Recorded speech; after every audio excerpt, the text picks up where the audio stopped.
NCERT book. पहले chapter में शुरू के 4 टॉपिक हम डिस्कस कर चुके हैं। आज जिन टॉपिक पे हम डिस्कशन कर रहे हैं इस वीडियो में वो है आपका classification of business activities and objectives of business. Classification of business activities की अगर हम बात करते हैं तो वो जनरली 2 हेड्स में डिवाइड होता है, इंडस्ट्री और कॉमर्स में। इंडस्ट्री का मतलब बेसिकली इंडस्ट्री टर्मिनोलॉजी जो है उसका इस्तेमाल a group of companies, a group of firms, a group of manufacturing units involve in a same kind of product line.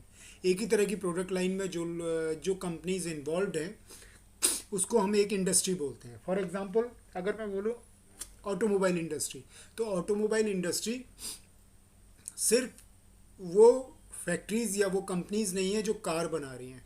अगर मैं कार का एग्जांपल लूँ, कार मैन्युफैक्चरिंग जो है वो एक इंडस्ट्री के अंतर्गत आती है जिसको हम ऑटोमोबाइल इंडस्ट्री कहते हैं। तो ऑटोमोबाइल इंडस्ट्री के अंदर आपके मोटरसाइकिल भी बनती हैं, स्कूटर्स भी बनते हैं, कार भी बनती हैं, ट्रक भी बनते हैं, बस भी बनते हैं और आपके जो इक्विपमेंट्स हैं वो भी बनते हैं।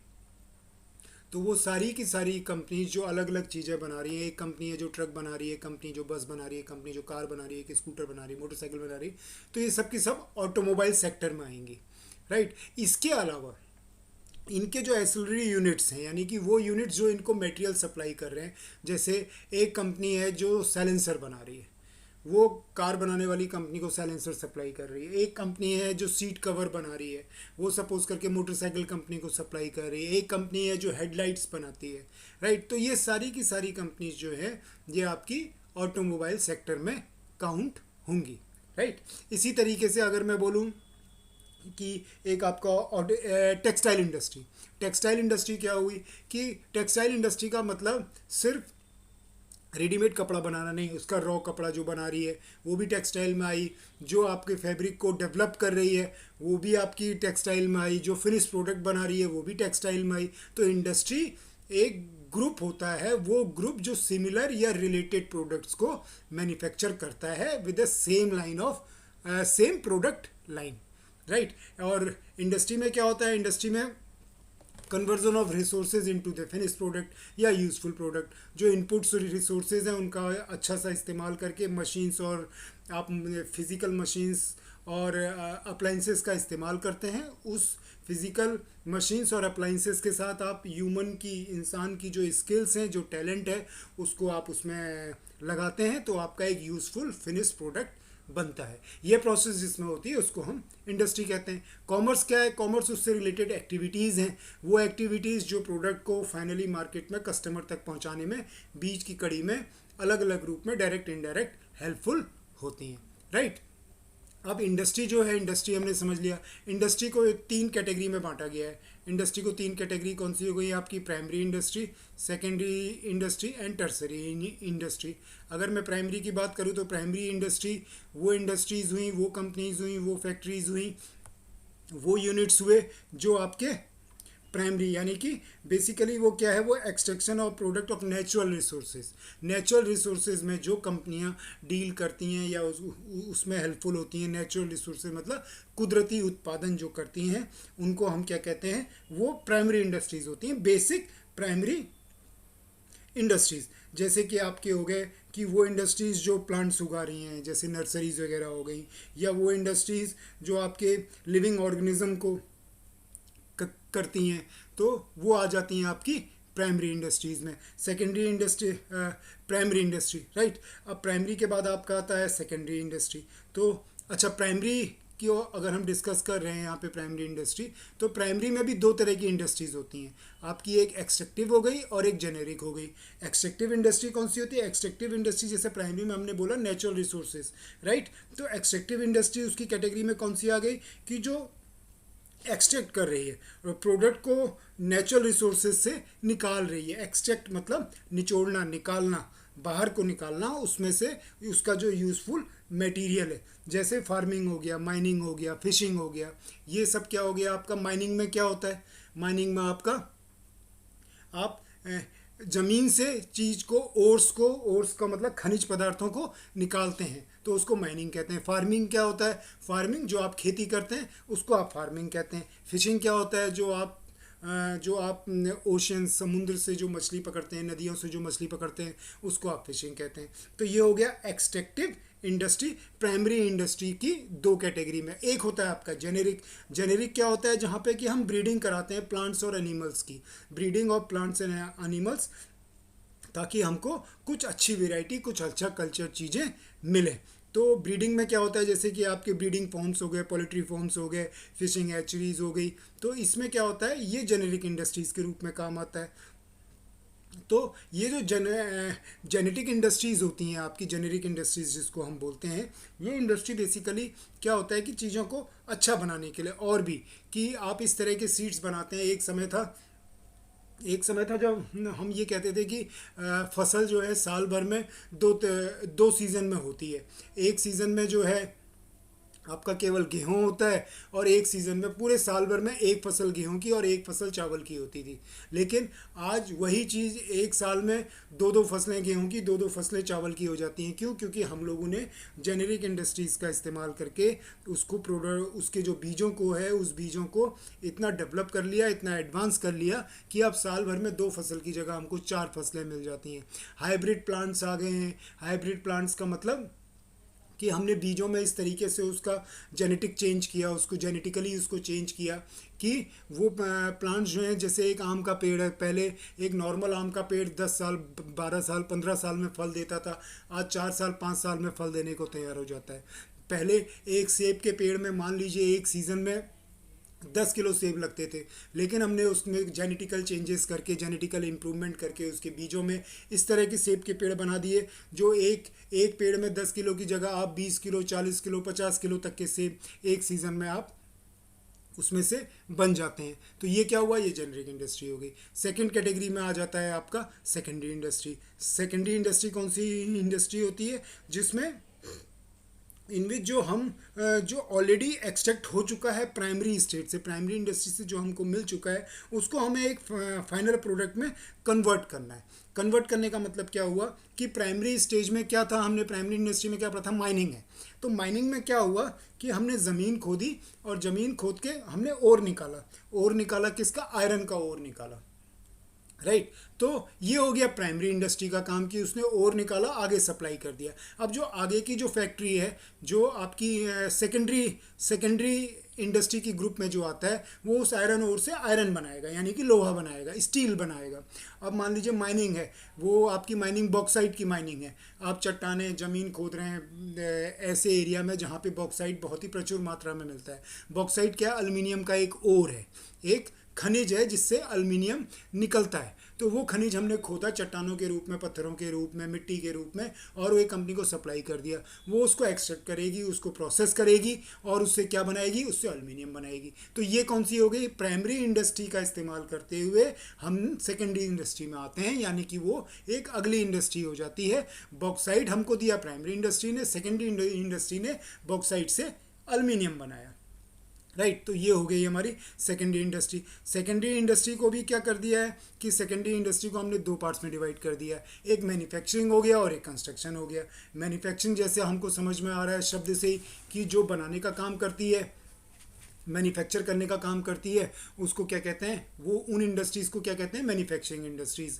तो मैन्युफैक्चरिंग इंडस्ट्रीज़ का मतलब जो प्रोडक्ट को आपको बना के दे रही हैं, रिसोर्सेज, इनपुट रिसोर्सेज का इस्तेमाल करके, रॉ मटेरियल का इस्तेमाल करके आपको एक यूज़फुल फिनिश प्रोडक्ट बना के दे रही हैं। उसमें बहुत से रॉ मटेरियल का भी इस्तेमाल करके 10 तरह के रॉ मटेरियल का इस्तेमाल करके एक फाइनल फिनिश प्रोडक्ट भी दिया जा सकता है, या एक ही रॉ मटेरियल को प्रोसेस करके आपका वो फिनिश प्रोडक्ट दिया जा सकता है जो आपके यूज़ में होगा, जो आपके इस्तेमाल में होगा। उसमें सबसे पहले आता है आपका एनालिटिकल इंडस्ट्री। मैन्युफैक्चरिंग की जो 4 कैटेगरी है, उसमें एनालिटिकल, सिंथेटिकल और प्रोसेसिंग और असेंबलिंग हो गया। एनालिटिकल इंडस्ट्रीज़ कौन सी होगी? एनालिटिकल इंडस्ट्रीज़ वो हो गई जो, जैसे आपका ऑयल रिफाइनरी है, उसमें क्या हो रहा है कि हम एनालाइज कर रहे हैं, सेपरेट कर रहे हैं, अलग अलग चीज़ों को अलग हटा रहे हैं। एक चीज़ से कंबाइंड तौर पे जो एक चीज़ है, उसमें से कई चीज़ों को अलग अलग सेपरेट कर रहे हैं, और वो जो अलग अलग चीज़ें सेपरेट हो रही हैं उसको प्रोसेस करके एक अलग तरह के एक प्रोडक्ट से 10 प्रोडक्ट हम यूज़फुल प्रोडक्ट बना रहे हैं। फॉर एग्जांपल आपकी ऑयल रिफाइनरी होगी, ऑयल रिफाइनरी से ऑयल भी मिलता है, ऑयल रिफाइनरी से कोल तार भी मिलता है, ऑयल रिफाइनरी से वैक्स भी मिलता है, ये उसके सब सब्सिट्यूट्स के रूप में निकलते हैं। अब जैसे मिल्क ले लीजिए, मिल्क है एनालिटिकल इंडस्ट्री में आएगा। कैसे आएगा एनालिटिकल इंडस्ट्री में? आपने दूध लिया, दूध से ही आप दही भी बना रहे हैं, कर्ड बना रहे हैं, दूध से आप चीज़ बना रहे हैं, आप दूध से आइसक्रीम्स बना रहे हैं, ये अलग अलग प्रोडक्ट आप बना रहे हैं, तो ये क्या हो गया एनालिटिकल इंडस्ट्रीज़ में हो गया। दूध से आप क्रीम निकाल रहे हैं, दूध से आप चीज़ निकाल रहे हैं, दूध से आप वो उस चीज़ के अंदर से आप एक्सट्रैक्ट करके एक नई चीज़ यूज़फुल फॉर्म में आप मार्केट में सप्लाई कर रहे हैं। तो दूसरी टाइप की मैन्युफैक्चरिंग हो गई सिंथेटिकल। सिंथेटिकल मतलब एक तरीके से सिंथेटिकल जो वर्ड है वो आर्टिफिशियल के रूप में यूज़ होता है, यानी कि हम कुछ आर्टिफिशियल प्रोडक्ट्स का इस्तेमाल करके, कुछ आर्टिफिशियल प्रोडक्ट या आर्टिफिशियल केमिकल्स का इस्तेमाल करके एक नया यूज़फुल प्रोडक्ट बनाते हैं। कहने का मतलब ये है कि फॉर एग्जांपल एक छोटा सा एग्जांपल दूँ, रबर एक ज़माने में रबर प्लांट से जो रबर मिलता था लेटेक्स के फॉर्म में, जो हमको रबर मिलता था उससे हम रबर बनाते थे। लेकिन आजकल ऐसे केमिकल्स आ गए हैं जिनसे हम डायरेक्ट रबर बना लेते हैं, हमको नेचुरल लेटेक्स वाले रबर की उतनी ज़रूरत वहाँ पर नहीं पड़ती है। टायर इंडस्ट्रीज़ में बहुत यूज़ होता है। सीमेंट है, सीमेंट में क्या है, आपने सिंथेटिकली कई तरह की चीज़ें आपस में मिलाई और फिनिश प्रोडक्ट आपका क्या बना, एक सीमेंट बन गया। उसमें क्या मिलता है, फॉर एग्जांपल अगर मैं बोलूँ, अगर मेरी नॉलेज गलत नहीं है तो उसमें फ्लाई ऐश का इस्तेमाल होता है, उसमें कोबाल्ट का इस्तेमाल होता है, और भी कई तरह के उसमें केमिकल्स होते हैं जिन केमिकल्स का काम स्ट्रेंथनिंग होता है, उसको एक लेवल पे आप स्मूथली उसको चला सकें, उसके लिए उसमें लाइम चूने का इस्तेमाल होता है, कोबाल्ट का इस्तेमाल होता है हार्डनेस देने के लिए। तो ये सब के सब केमिकल्स मिला के, प्रोडक्ट मिला के, सिंपल पाउडर फॉर्म में, लिक्विड फॉर्म में, वो एक फाइनल प्रोडक्ट बनता है जिसको हम सीमेंट बोलते हैं। वो हो गया आपका सिंथेटिकल इंडस्ट्रीज। प्रोसेसिंग इंडस्ट्री कौन सी हुई, जिसमें एक फिनिश प्रोडक्ट को बनाने के लिए कई स्टेजेज इन्वॉल्व होती हैं। कई स्टेजेस का मतलब एक ही स्टेज में, एक ही स्टेप पे वो प्रोडक्ट नहीं बनता, कई स्टेजेस के थ्रू उसको गुजरना पड़ता है, तब जाके एक फाइनल प्रोडक्ट बनता है। जैसे चीनी है, चीनी किससे बनती है, शुगर किससे बनती है, गन्ने से बनती है, शुगर केन से बनती है। तो शुगर केन पहले फैक्ट्री में सप्लाई होता है, सप्लाई होने के बाद फिर उसको साफ़ किया जाता है, साफ़ करके फिर उससे उसका रस निकाला जाता है, उसके रस को एक्सट्रैक्ट किया जाता है, उसका जूस निकाला जाता है। उसके जूस को निकालने के बाद फिर उसको बॉईल किया जाता है, कंप्रेस किया जाता है, फिल्टर किया जाता है, फिर उसमें कुछ केमिकल्स डालते हैं, वो केमिकल भी साफ़ सफाई का काम करते हैं। उसके बाद उसकी कई प्रोसेस होती हैं और उन स्टेजेस से पास होते होते फाइनली हमें शुगर क्रिस्टल फॉर्म में मिलती है। तो वो कौन सी इंडस्ट्री हो गई, वो प्रोसेसिंग इंडस्ट्री हो गई। अब आ जाइए असेंबलिंग इंडस्ट्री। असेंबलिंग इंडस्ट्रीज़ वो मैन्युफैक्चरिंग इंडस्ट्रीज़ हैं जहाँ 10 तरह के प्रोडक्ट को असेंबल करके एक नया प्रोडक्ट बनाया जाता है। जैसे फॉर एग्जांपल इलेक्ट्रॉनिक्स में क्या है, जैसे एक टेलीविज़न है, टेलीविज़न में क्या है, आपके अलग अलग कंपोनेंट्स लगते हैं, वो कंपोनेंट्स लग के फिर आपकी फाइनली एक टेलीविज़न बनता है। एक रेफ्रिजरेटर में अलग अलग तरह के कंपोनेंट्स लगते हैं, उससे एक रेफ्रिजरेटर बनता है। ऑटोमोबाइल में जैसे मान लीजिए आप की एक कार है, तो कार में कई तरह के कंपोनेंट्स लगते हैं, उसको एक जगह पे लाके असेंबल किया जाता है। जैसे कार है, कार में से जो उसके आगे का जो फ्रंट ग्लास है वो कोई कंपनी सप्लाई करती है, हेडलाइट दूसरी कंपनी सप्लाई करती है, उसका साइलेंसर तीसरी कंपनी सप्लाई करती है, उसके बॉडी में लगने वाला स्टील जो दूसरी कंपनी सप्लाई करती है, उसके टायर्स अलग कंपनी सप्लाई करती है, उसके रिम्स अलग कंपनी सप्लाई करती है।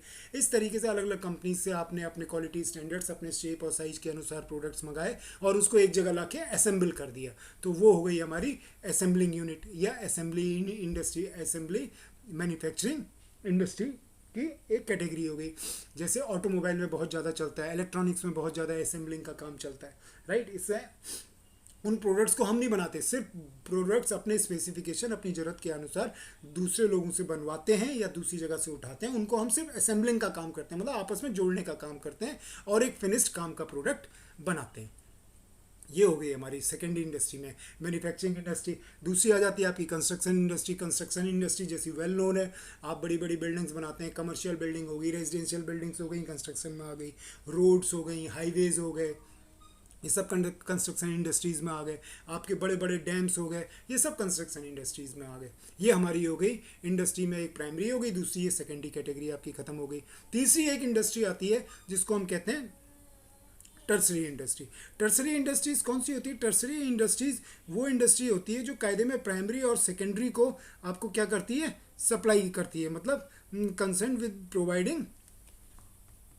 Providing supply services to the primary and secondary industries को, जो कंपनियां सर्विसेज सप्लाई करती हैं उसको हम टर्सरी इंडस्ट्री कहते हैं। टर्सरी इंडस्ट्री का मतलब हो गया जैसे सर्विसेज क्या देना है, जैसे बैंकिंग हो गया, फाइनेंस हो गया, आपका इंश्योरेंस सेक्टर हो गया, आपका ट्रांसपोर्ट सेक्टर हो गया, पैकेजिंग हो गई, एडवर्टाइजिंग हो गई। ये सब क्या है, ये आपके प्रोडक्ट को आपकी प्राइमरी और सेकेंडरी इंडस्ट्रीज़ को सपोर्ट प्रोवाइड करा रही हैं अल्टीमेटली मार्केट में उसको सेल आउट करने के लिए, राइट। उसको बनाने के लिए, उसको प्रोसेस करने के लिए और फाइनली उसको सेल करने के लिए जो सपोर्टिव चीज़ें लग रही हैं, उसमें बैंक लग रहा है, फाइनेंस लग रहा है, उसमें ट्रांसपोर्ट लग रहा है, उसमें पैकेजिंग लग रही है, उसमें एडवर्टाइजिंग लग रही है, ये सब का सब आपकी टर्सरी इंडस्ट्री के ग्रुप में आ जाता है।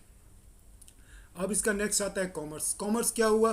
कॉमर्स वो एक्टिविटी है जिस एक्टिविटी से हम प्रोडक्ट को, फाइनली बने हुए प्रोडक्ट को मार्केट में बेचते हैं। फाइनली एक्सचेंज ऑफ गुड्स होता है और गुड्स को एक्सचेंज के साथ साथ उसमें कौन कौन सी चीज़ सपोर्ट में आती हैं वो एक अलग चीज़ हो जाती है। कॉमर्स के दो पार्ट कर दिए गए हैं, एक ट्रेड कर दिया गया है। ट्रेड में आपका मार्केट में मटेरियल चाहे आपको खरीदना हो चाहे बेचना हो, सेल एंड परचेज की जो एक्टिविटीज़ हैं उसको हम ट्रेड कहते हैं। ऑक्सिलरीज टू ट्रेड कॉमर्स का दूसरा पार्ट हो गया, यानी कि जो आपको ट्रेड करने में या प्रोडक्ट को मैन्युफैक्चर करने में जो चीज़ें आपकी हेल्पफुल होती हैं, साइड में चलती हैं बट इक्वली इंपॉर्टेंट होती हैं, जिसके बिना फाइनली एक इंडस्ट्री सर्वाइव नहीं कर सकती, उसको कहते हैं ऑक्सिलरीज टू ट्रेड। तो कॉमर्स को दो पार्ट में डिवाइड कर दिया, एक ट्रेड और एक ऑक्सिलरीज टू ट्रेड। ट्रेड को फिर दो पार्ट में डिवाइड कर दिया, एक इंटरनल ट्रेड हो गया, एक एक्सटर्नल ट्रेड हो गया। इंटरनल ट्रेड क्या हो गया?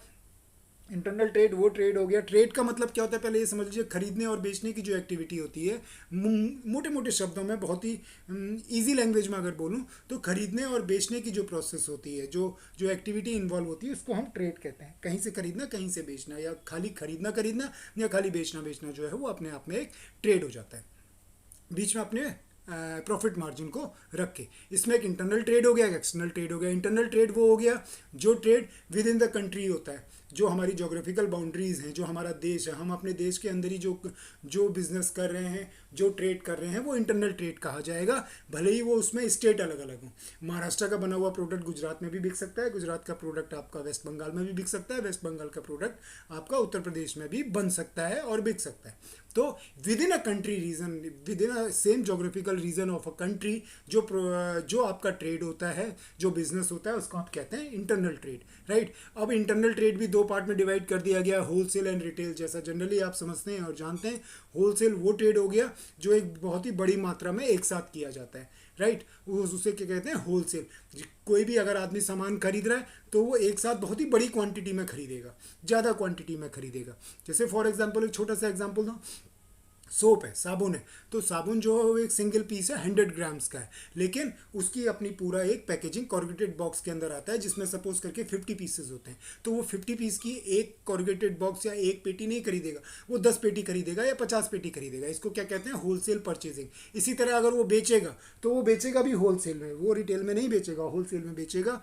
जिसको भी देगा 10 पेटी, 5 पेटी, 50 पेटी से कम नहीं देगा। कोई अगर बोले कि आप साहब मेरे को उसमें से एक साबुन निकाल के दे दो, तो वो नहीं देगा, क्योंकि उसका बिजनेस होलसेल बिजनेस है, राइट। दूसरा आ जाता है आपका रिटेल। इंटरनल में रिटेल जो है वो वही बिजनेस जब हम छोटी क्वांटिटी में करते हैं। रिटेल चाहे आप सामान खरीद रहे हो चाहे सामान आप बेच रहे हैं, जब छोटी क्वांटिटी और खुली क्वांटिटी में होता है उसको हम रिटेल कहते हैं। जैसे कि अगर आपको एक साबुन, 5 साबुन, 10 साबुन, 20 साबुन खरीदने तो वो आप रिटेल कहेंगे। जब आपको एक साबुन, 10 साबुन, 20 साबुन बेचने तो वो रिटेल बिजनेस हुआ आपका, होलसेल नहीं हुआ। रिटेल में क्वांटिटी कम होती है और वो इजीली आपका मिल जाता है और जनरली हर जगह अवेलेबल होता है। घर के बाहर जो शॉप्स हैं जहाँ से हम अपना सामान खरीदते हैं डेली यूजेस का, इसीलिए हम उनको रिटेल शॉप कहते हैं, क्योंकि हम वहाँ से एक साबुन भी खरीद सकते हैं और 10 साबुन भी खरीद सकते हैं, राइट। दूसरा ट्रेड आ जाता है एक्सटर्नल ट्रेड। एक्सटर्नल ट्रेड जैसे internal trade with in a country होता है, एक्सटर्नल ट्रेड जो है वो चाहे आपको खरीदना हो चाहे बेचना हो, वो कंट्री के बाहर जब आप करते हैं, आप एक कंट्री से दूसरी कंट्री में जाते हैं, तो उस ट्रेड को क्या कहते हैं? External trade. एक्सटर्नल ट्रेड भी 3 कैटेगरी के होते हैं, उसमें एक इंपोर्ट आता है, एक एक्सपोर्ट आता है, एक इंट्रीपोर्ट आता है। इंपोर्ट में क्या होता है? जब हम दूसरे कंट्री से सामान अपने यूज़ के लिए खरीदते हैं, बाहर की कंट्री से जब हम सामान अपने यूज़ के लिए खरीदते हैं, अपनी कंट्री में बेचने के लिए खरीदते हैं, तो उसको इंपोर्ट कहते हैं। कहने का मतलब फॉर एग्जांपल अगर मैं एक कंट्री का नाम लूँ यूएसए, अमेरिका। अमेरिका से अगर हम कोई सामान खरीद रहे हैं, कोई इलेक्ट्रॉनिक का सामान हम अपनी कंट्री में बेचने के लिए ला रहे हैं, मंगवा रहे हैं, तो उसको हम क्या कहेंगे कि हमने अमेरिका से प्रोडक्ट इंपोर्ट किया, हमने ये प्रोडक्ट चाइना से इंपोर्ट किया, चाइना से खरीदा अपनी कंट्री में बेचने के लिए। ये एक्टिविटी हो गई इंपोर्ट। एक्सपोर्ट क्या होता है? जब अपनी इंडिया, अपने कंट्री में बना हुआ सामान जब दूसरे देशों में जाके बिकता है या बेचा जाता है तो उसको हम एक्सपोर्ट कहते हैं। जब हम अपने देश का बना हुआ सामान दूसरे कंट्रीज़ में भेजते हैं बेचने के लिए, तो उसको हम, उस एक्टिविटी को हम एक्सपोर्ट कहते हैं। अगर मान लीजिए हम अपने यहाँ का राइस चावल बना, जो चावल है वो भेज रहे हैं, अपने फ्रूट्स भेज रहे हैं, अपने यहाँ के बने हुए अपने ऑटोमोबाइल सेक्टर्स के प्रोडक्ट भेज रहे हैं, अपने यहाँ के बने हुए इलेक्ट्रॉनिक प्रोडक्ट अगर हम अमेरिका में भेज रहे हैं, वहाँ बेच रहे हैं, तो वो एक्टिविटी क्या होगी?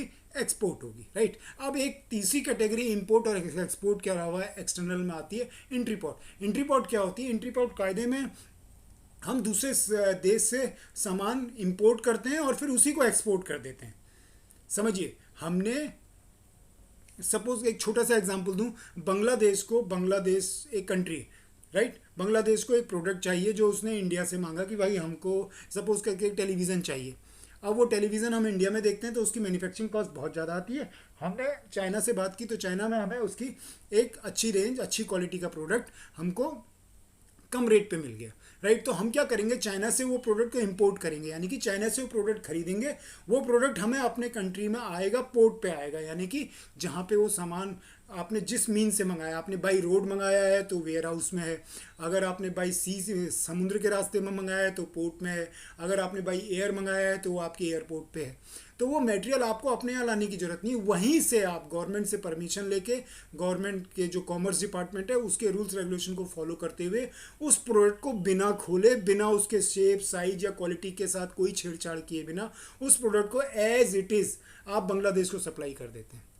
आपने इंपोर्ट चाइना से किया और उस प्रोडक्ट को खोला, क्वालिटी के साथ कोई कॉम्प्रोमाइज़ नहीं किया, कोई उसको उसमें कोई चेंजेस नहीं लाया, कुछ नहीं, एज इट इज़ वहीं जहाँ पोर्ट में आपके इंडिया के पोर्ट पे आया, समझ लीजिए बॉम्बे के किसी पोर्ट में उतरा या गुजरात के किसी पोर्ट में आपका वो मटेरियल उतरा, वहाँ से आपने सीधे उसको बांग्लादेश के लिए बुक कर दिया। आपने चाइना से इंपोर्ट किया, बांग्लादेश को आपने एक्सपोर्ट कर दिया। तो ये जो आपकी एक्टिविटी है इसको इंट्रीपोर्ट एक्टिविटी कहते हैं। ये अपने आप में एक एक्सटर्नल ट्रेड होता है, बीच में अपना मार्जिन रख लिया, वो आपके प्रॉफिट्स हो गए, राइट। इसके बाद आती है ऑक्सिलरीज टू ट्रेड, वो एक्टिविटीज़ जो आपको ट्रेड करने में बीच में ज़रूरत पड़ती है और साथ में वो आपके काम को फैसिलिटेट करती है, आपकी जो एक्टिविटीज़ है उनको फैसिलिटेट करती है, उसमें मददगार होती है, आपका काम स्मूथली चले, बिना रुके चले। ट्रांसपोर्टेशन, अब सपोज करके आप कोई एक प्रोडक्ट बना रहे हैं तो वो प्रोडक्ट सपोज करके उसकी फैक्ट्री आपकी गुजरात में है, आप साबुन बना रहे हैं तो साबुन खाली गुजरात में नहीं बिकेगा ना, या जिस एरिया में बना रहे हैं, जिस शहर में बना रहे हैं, सिर्फ वहाँ नहीं बिकेगा ना। वो साबुन आपको पूरी कंट्री में या पूरे गुजरात में बेचना है तो उसके लिए आपको ट्रांसपोर्ट करना पड़ेगा, एक जगह से दूसरी जगह सामान ले जाना पड़ेगा। या आपको साबुन बनाने के लिए जो रॉ मटेरियल चाहिए, वो रॉ मटेरियल जब आप खरीदते हैं तो वो ज़रूरी नहीं है कि आपको आपके फैक्ट्री के आसपास से मिल जाए, हो सकता है वो वेस्ट बंगाल से मिल रहा हो, उत्तर प्रदेश से मिल रहा हो, या किसी और ऐसी जगह से मिल रहा हो जो आपके रीजन के आसपास नहीं, तो वहाँ भी आपको ट्रांसपोर्टेशन की ज़रूरत है। ये आपके लोकल एरिया पे भी हो सकता है, लोकल रीजन में भी हो सकता है, आपके स्टेट के अंदर भी हो सकता है, स्टेट के बाहर दूसरे स्टेट्स में भी हो सकता है, और तो और दूसरी कंट्रीज़ में भी हो सकता है। इंपोर्ट और एक्सपोर्ट की जो एक्टिविटी है उसमें सिर्फ फिनिश प्रोडक्ट ही इंपोर्ट एक्सपोर्ट नहीं होता, रॉ मटेरियल भी इंपोर्ट और एक्सपोर्ट होता है, जो इनपुट रिसोर्सेज हैं वो भी इंपोर्ट और एक्सपोर्ट होते हैं। तो वो जो भी रिसोर्सेज का इंपोर्ट एक्सपोर्ट हो या लोकल वे में हो, आपके इंडिया के जोग्राफिकल रीजन में हो, उसमें ट्रांसपोर्टेशन एक मेजर रोल प्ले करता है। तभी आप अपनी ट्रेड को फैसिलिटेट करते हैं और ईजीली उसको कंडक्ट कर पाते हैं जब आपके पास अब प्रॉपर मीन्स ऑफ ट्रांसपोर्ट है। अगर आपको दूसरे कंट्री में अगर उसको भेजना है तो आपके पास, आप कैसे भेजेंगे? बाई एयर भेजेंगे या बाई आप सी भेजेंगे।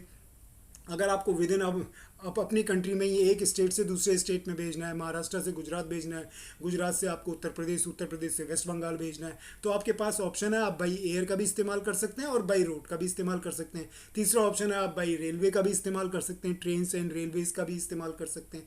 ये सारा मीन्स हो गया ट्रांसपोर्टेशन। वेयर हाउसिंग, आपने प्रोडक्ट तो बना लिया लेकिन सारा का सारा प्रोडक्ट उसी समय ट्रांसपोर्ट करके तो मार्केट पर नहीं जब बिक पाएगा ना, तो आपको एक वेयर हाउसिंग की ज़रूरत पड़ती है, गोडाउंस की ज़रूरत पड़ती है, जहाँ पे आप सामान बना के रखते हैं और वहाँ से फिर आप जगह जगह उसको डिस्ट्रीब्यूट करते हैं। तो वो क्या होता है, वो वेयर हाउसिंग होती है, वो जगह जहाँ पे आप चाहे अपना रॉ मटेरियल इकट्ठा कीजिए, क्योंकि रॉ मटेरियल भी जो आपने मंगाया है वो इमीडिएटली तो खपत नहीं होगी। वो रॉ मटेरियल आपने 1 महीने का टारगेट लेके मंगाया या 15 दिन के टारगेट के लिए बनाया है, तो उसका कंजम्पशन डेली थोड़ा थोड़ा हो रहा है, उसको रखने के लिए भी आपको जगह चाहिए। तो वो क्या, वो जगह, वो स्पेस जहाँ पे आप रॉ मटेरियल या फिनिश प्रोडक्ट को रखते हैं, उसको हम वेयर हाउसिंग कहते हैं। इंश्योरेंस, आप रॉ मटेरियल खरीद रहे हैं, रास्ते में आ रहा है, बाई एयर आ रहा है, बाई सी आ रहा है, बाई रोड आ रहा है, बाई ट्रेन आ रहा है, एक्सीडेंटली वो प्रोडक्ट डैमेज हो गया किसी कारण से, मिस हैंडलिंग हो गई, लोडिंग अनलोडिंग के समय डैमेज हो गया, रास्ते में ट्रांजिट होते समय कुछ एक्सीडेंटल कोई ऐसे इश्यूज आ गए जिससे वो प्रोडक्ट डैमेज हो गया, तो उस डैमेज को कौन कवर करता है? इंश्योरेंस कवर करता है। आपके प्लांट हैं, आपकी मशीनरीज हैं, आपकी फैक्ट्री बिल्डिंग्स हैं, इन सबको कौन प्रोटेक्शन देता है? इंश्योरेंस देता है। तो इंश्योरेंस एक बहुत बड़ी अपने आप में एक इंडस्ट्री ऑक्सिलरीज टू ट्रेड है जो उसको फैसिलिटेट करती है। बैंकिंग एंड फाइनेंस, आपको चाहे प्रोडक्ट इंपोर्ट करना हो तो भी आपको पैसा चाहिए, प्रोडक्ट आपको बाहर भेजना है तो बाहर भेजने के लिए जो बनाना है उसके लिए भी पैसा चाहिए, और वो पैसा कहाँ से आएगा? सारा का सारा पैसा आप तो नहीं लगा सकते, तो आपको फंडिंग कहाँ से होती है? आपका कैपिटल रेज आप कहाँ से करते हैं? आप बैंकों से करते हैं, फाइनेंस लेते हैं, पैसा लेते हैं, उस पैसे को लगाते हैं, फिर बैंक को इंटरेस्ट के साथ उसको आप वापस करते हैं। इंटरनल और एक्सटर्नल ट्रेड में बैंक एज अ मीडिएटर भी काम करता है, कि आपके बैंक के थ्रू आपकी वो आती हैं लिमिट्स आती हैं, बैंक एज अ मीडिएटर बीच में रहता है। जब आप एक्सपोर्ट और इंपोर्ट की एक्टिविटीज़ करते हैं तो उसमें रिजर्व बैंक ऑफ इंडिया एक मेजर रोल प्ले करता है। आपके जो कमर्शियल बैंक्स हैं वो उसमें एज अ बीच में इंटरमीडिएट की तरह काम करते हैं, और इससे आपको एक्सपोर्ट और इंपोर्ट में फैसिलिटी मिलती है। साथ ही साथ जो आप नॉर्मल अपना जो commerce with in a country भी कर रहे हैं उसमें भी बैंकिंग एक मेजर रोल प्ले करती है। एडवर्टाइजिंग, आपने प्रोडक्ट बना लिया लेकिन उस प्रोडक्ट की जानकारी, उसके क्वालिटी क्या है, उसके स्टैंडर्ड्स क्या हैं, उसके फीचर्स क्या हैं, ये सामने वाले कस्टमर्स को कैसे पता चलेगा? तब तक नहीं पता चलेगा जब तक आप उसकी एक प्रॉपर एडवर्टाइजिंग नहीं करेंगे। एडवर्टाइजिंग के थ्रू आप प्रोडक्ट की क्वालिटी बताते हैं, प्रोडक्ट की प्राइसिंग बताते हैं, प्रोडक्ट के फीचर्स बताते हैं, उसकी खूबियां बताते हैं, उसके बारे में समझाते हैं, तो उस प्रोसेस को हम क्या कहते हैं? Advertising. All these are the auxiliaries to trade. अब आ जाता है ऑब्जेक्टिव्स ऑफ बिजनेस। बिजनेस के ऑब्जेक्टिव क्या है? बिजनेस के ऑब्जेक्टिव क्या है? जनरली ये कहा जाता है बिजनेस का जो मेन ऑब्जेक्टिव है वो प्रॉफिट मेकिंग है, जनरेटिंग प्रॉफिट। यानी कि कोई भी आदमी जब कोई बिजनेस शुरू करता है तो उसका मोटिव प्रॉफिट बनाना होता है। ये एक समय था जब ये मानसिकता होती थी, ये सोच होती थी, और लोग उस हिसाब से काम करते थे। लेकिन आज के समय में सिर्फ profit is definitely a important objective of every business, लेकिन not the only objective of a business. Profit एक इम्पॉर्टेंट ऑब्जेक्टिव है, एक गोल है, इम्पॉर्टेंट गोल है किसी भी बिजनेस के लिए, लेकिन सिर्फ यही ऑब्जेक्टिव है कि सिर्फ प्रॉफिट ही कमाना है, ऐसा नहीं है। आप समझ गए? इंपॉर्टेंट है, it is very important to generate profit from the business, लेकिन but this is not the only objective. इस ऑब्जेक्टिव के साथ भी और ऑब्जेक्टिव्स होते हैं जो एक इंडस्ट्री, एक कंपनी, एक बिजनेस के होते हैं। जैसे जिसमें सबसे पहला है आपका market standing and survival. Market standing and survival का मतलब आप जिस मार्केट में हैं, जिस मार्केट में आप जिस सेगमेंट में प्ले कर रहे हैं, वहाँ पे आपको अपनी स्टेबिलिटी दिखानी है। आपको दिखाना है कि हाँ, मैं यहाँ पे एक अच्छे प्रोडक्ट को, क्वालिटी प्रोडक्ट को लेके यहाँ पे जमा हुआ हूँ, मेरा इतना बड़ा कस्टमर बेस है जो लगातार बढ़ता जा रहा है। सर्वाइवल का मतलब आपकी कंपनी ऐसा नहीं आपने आज खोली, 1 साल में, 2 साल में, 3 साल में बंद होने की नौबत आ गई। सर्वाइवल आपको लगातार उस मार्केट में सर्वाइव भी करना है। तो ये एक कंपनी का मेन ऑब्जेक्टिव होता है कि कंपनी खोल तो ली, अब उसको मार्केट में स्टैंड भी कराना है और साथ में आगे सर्वाइव भी कराना है। उसके लिए कंपनी हर पॉसिबल कोशिश करती है। इनोवेशन बहुत ज़्यादा जरूरी है। आज कंपटीशन बहुत ज़्यादा है। जब तक आपके प्रोडक्ट में, जब आप एक रूटीन प्रोडक्ट अगर मार्केट में लेके जाएंगे तो वो उतनी अच्छी तरीके से मार्केट में स्टैंड नहीं कर पाएगा। आप कुछ इनोवेटिव प्रोडक्ट ले जाएंगे, उसी प्रोडक्ट में कोई इनोवेशन हो, चाहे प्रोडक्ट में इनोवेशन हो या उसको बनाने की जो प्रोसेस है उसमें कोई इनोवेटिव, अगर कोई चीज़ आप कोई स्किल या कोई इनोवेटिव आइडिया लगा के उस प्रोडक्ट को बनाते हैं जिससे उसकी कॉस्ट कम हो जाए, तो वो प्रोसेस के थ्रू हो सकता है। या प्रोडक्ट में ही अगर कोई इनोवेशन आप कर देते हैं, कोई नया फीचर डाल देते हैं, कोई नया फैशन, कोई नया कलर, नया टेस्ट डाल देते हैं, तो उसको क्या कहते हैं? इनोवेशन। तो ये प्रोडक्ट मार्केट में आसानी से पेनिट्रेट कर पाता है और सर्वाइव कर पाता है। इनोवेशन भी एक ऑब्जेक्टिव होता है बिजनेस का। प्रोडक्टिविटी बहुत ज़्यादा जरूरी है। जो इनपुट रिसोर्सेज हैं, इनपुट रिसोर्सेज के अगेंस्ट में मैक्सिमम या ऑप्टिमम आउटपुट, इफिशिएंटली काम करना चाहिए। जो भी आपके इंटरनल इनपुट रिसोर्सेज हैं, that should work efficiently to give a better result. इसको हम कहते हैं प्रोडक्टिविटी। तो एक अच्छी प्रोडक्टिविटी होना एक बिजनेस का भी एक ऑब्जेक्टिव होता है। फिजिकल एंड फाइनेंशियल रिसोर्सेज, आपके फिजिकल और फाइनेंशियल रिसोर्सेज आपके पास होने चाहिए। ये आपकी कंपनी का एक बिजनेस ऑब्जेक्टिव होता है, क्योंकि ज़रूरी है कि आप जब काम कर रहे हैं, बिजनेस कर रहे हैं, तो आपके फाइनेंशियल रिसोर्सेज क्या है, आपका पैसा कहाँ से आ रहा है, आपकी रेवेन्यू कहाँ से जनरेट हो रही है, बैंकिंग आपको किस तरीके से फंड कर रही है, वो फंड कैसे आ रहे हैं, कहाँ से आ रहे हैं, उस सब का पूरा हिसाब किताब। वो भी एक कंपनी का ऑब्जेक्टिव होता है कि फंड्स रुकने नहीं चाहिए, रेवेन्यूज़ रुकने नहीं चाहिए। ऐसा ना हो रॉ मटेरियल खरीदने के लिए हमारे पास पैसे ना हो, ऐसा ना हो अपने इन्वॉइसेस, पेंडिंग इन्वॉइसेस का पेमेंट करने के लिए हमारे पास पैसा ना हो। तो अवेलेबिलिटी ऑफ फंड्स हो गया, और जो भी आपकी सर्विसेज हैं जो आपकी कस्टमर तक पहुंच रही हैं, वो सारे के सारे आपके वो हो गए आपके वो सर्विसेज आपकी प्रॉपरली पहुंचती रहनी चाहिए। फिजिकल रिसोर्सेज क्या हुआ, फिजिकल रिसोर्सेज जैसे आपके प्लांट्स हो गए, मशीनरीज हो गई, ऑफिसेज हो गए, ये सब किस में आ गई, आपके फिजिकल रिसोर्सेज, ये आपके प्रॉपर होने चाहिए। ये भी ऑब्जेक्टिव का एक बिजनेस का ऑब्जेक्टिव होता है, मैनेजर परफॉर्मेंस एंड डेवलपमेंट। एक बिजनेस का ये भी एक बहुत अच्छा ऑब्जेक्टिव होता है कि आपका मैनेजर की परफॉर्मेंस अच्छी होनी चाहिए और उसका लगातार डेवलपमेंट होते जाना चाहिए, उसके अंदर स्किल्स डेवलप होती रहनी चाहिए, ताकि कंपनी को वो नए नए आइडियाज़, इनोवेटिव आइडियाज़, अच्छी टेक्नोलॉजी से अवेयर करा सके, बाहर के एनवायरनमेंट से कोप अप कर सके, ताकि कंपनी ज़्यादा समय तक सर्वाइव कर सके। मैनेजर परफॉर्मेंस एंड डेवलपमेंट के बाद वर्कर परफॉर्मेंस एंड एटीट्यूड, जो लोग काम करने वाले हैं, जो फिजिकली डायरेक्टली मशीन्स और इक्विपमेंट्स पे वर्कर्स काम कर रहे हैं, उनकी परफॉर्मेंस अच्छी होनी चाहिए, एफिशिएंट और इफेक्टिव होनी चाहिए, कम से कम इनपुट रिसोर्सेज पे ज़्यादा से ज़्यादा या ऑप्टिमम आउटपुट बाहर निकलना चाहिए। प्लस उनका एटीट्यूड पॉजिटिव होना चाहिए। एटीट्यूड बहुत मैटर करता है कि आदमी किस एटीट्यूड से काम कर रहा है। अगर पॉजिटिव एटीट्यूड से काम कर रहा है तो उसका मॉरल बहुत हाई होगा, उसका मोटिवेशन लेवल बहुत हाई होगा, जिससे वो और मन लगा के काम करेगा। तो जब मन लगा के काम करेगा तो अपनी इच्छा से काम करेगा, मन लगा के काम करेगा, तो डेफिनेटली प्रोडक्टिविटी अच्छी होगी। Earning profit objective of business होता ही है। कोई भी आप बिजनेस कर रहे हैं तो उसमें प्रॉफिट आना चाहिए, एक जेन्युइन प्रॉफिट आपका आना ही चाहिए। लेकिन सिर्फ प्रॉफिट ही बिजनेस का ऑब्जेक्टिव नहीं होना चाहिए, क्योंकि जहां सिर्फ प्रॉफिट ही बिजनेस का ऑब्जेक्टिव होता है, फिर वहां पे आदमी माल प्रैक्टिसिंग शुरू कर देता है, यानी कि गलत तौर तरीके से पैसा कमाने की कोशिश करता है, जो एक अपने आप में बिजनेस के लिए बहुत ही हार्मफुल है। ये बहुत ही शॉर्ट टर्म एक्टिविटी होती है, बिजनेस बहुत जल्दी बंद हो जाता है और आप बहुत जल्दी उस चीज़ के लिए पनिश होते हैं। तो सिर्फ प्रॉफिट जो है वो एक जेन्युइन लेवल का आप प्रॉफिट जनरेट करते हैं। सिर्फ प्रॉफिट जनरेशन ही कंपनी का ऑब्जेक्टिव नहीं होता, but yes, it is very important to generate profit when you are doing a business. Social responsibility भी आपकी होती है। आप सोशली भी जब एक बिजनेस कर रहे हैं तो सोशली भी आप रिस्पॉन्सिबल होते हैं। आप बिजनेस कर रहे हैं, फैक्ट्री चला रहे हैं, कंपनी चला रहे हैं, इंडस्ट्री चला रहे हैं, आपने फैक्ट्री खोल रखी है, तो सोशल रिस्पॉन्सिबिलिटी आपकी बनती है कि आप पॉल्यूशन को कंट्रोल रखें, पॉल्यूशन ना हो, वाटर पॉल्यूशन ना हो, एयर पॉल्यूशन ना हो। सोशल रिस्पॉन्सिबिलिटीज़, आप अपनी फैक्ट्री के चारों तरफ हरियाली बना के रखें, प्लांटेशन को बढ़ावा दें। सोशल ऑब्जेक्टिव, आप कोशिश करें ज़्यादा से ज़्यादा रॉ मटेरियल जो आपकी फैक्ट्री के आसपास के एरियाज़ में अवेलेबल है वहीं से प्रोक्यूर करें, ताकि वहाँ के जो लोकलॉइड्स हैं उनको फ़ायदा हो, सोसाइटी को, वहाँ की सोसाइटी को फ़ायदा हो। इसके अलावा सोशल रिस्पॉन्सिबिलिटी में आपका आ गया, आपके पास फंड्स हैं, आपके पास पैसा अच्छा आ रहा है, प्रॉफिट्स अच्छे आ रहे हैं, सोशल एक्टिविटीज़ में आप डाल सकते हैं, हॉस्पिटल्स खोल सकते हैं, आप स्कूल्स खोल सकते हैं, एजुकेशन लाइन में कर जाते हैं। तो ये सारी क्या हो गई, आपकी सोशल रिस्पॉन्सिबिलिटीज़ हो गई। ज़्यादा से ज़्यादा एम्प्लॉयमेंट आप जनरेट करने की कोशिश करते हैं, ये आपकी एक सोशल रिस्पॉन्सिबिलिटी बनती है। तो ये भी एक बिजनेस का ऑब्जेक्टिव होता है। मोटे तौर पे अगर बिजनेस ऑब्जेक्टिव की बात करें तो मेन ऑब्जेक्टिव्स जो होते हैं, प्रॉफिटेबिलिटी, जैसा हमने कहा, ग्रोथ, कंपनी की लगातार ग्रोथ भी होती रहनी चाहिए। आज अगर इस साल अगर कंपनी का टर्नओवर 10 करोड़ है तो अगले साल 12 करोड़ 15 करोड़ होना चाहिए। ग्रोथ बहुत ज़्यादा ज़रूरी है, तभी कंपनी आने वाले समय पे ज़्यादा सर्वाइव कर पाएगी या लंबे समय तक सर्वाइव कर पाएगी। तो प्रॉफिट के साथ साथ ग्रोथ भी बहुत ज़रूरी होती है। स्टेबिलिटी, कंपनी को जिस सेगमेंट में काम कर रही है, जिस सेगमेंट का प्रोडक्ट बना रही है, उसमें स्टेबल रहना बहुत ज़्यादा ज़रूरी है।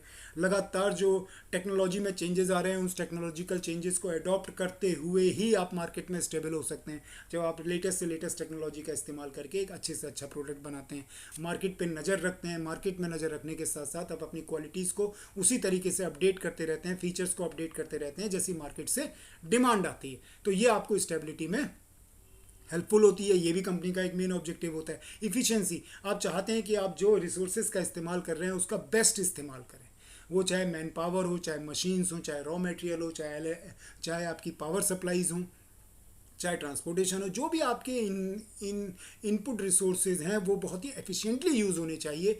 कम समय में कम इनपुट के साथ ज़्यादा से ज़्यादा आउटपुट, ऑप्टिमम आउटपुट आपका निकलना चाहिए। इसको कहते हैं इफ़िशिएंसी।